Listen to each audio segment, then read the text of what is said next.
السلام علیکم ناظرین، مرے کو ماریں شاہ مدار۔ یہ مثال زبان زد خاص و عام ہے۔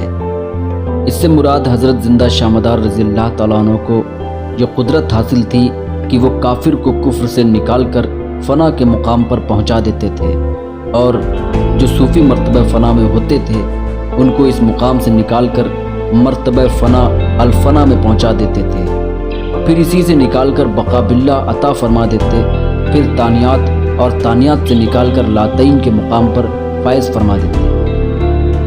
گنگا مدار کا ساتھ کیا؟ یہ مثال عوام میں سب سے زیادہ مقبول ہوئی کیونکہ حضرت بدیع الدین قطب المدار رضی اللہ تعالیٰ عنہ کی آفاقی تعلیمات حضور اکرم نور مجسم صلی اللہ تعالیٰ علیہ وسلم کی سیرت و کردار کے مطابق قرآن پر مبنی تھی، جبکہ گنگا سے جڑی ہوئی کہانیاں کفر پر مبنی ہیں۔ تم مدار بیڑا پار، اس سے مراد حضرت مدار العالمین رضی اللہ تعالیٰ عنہ سے مدد طلب کرنا ہے۔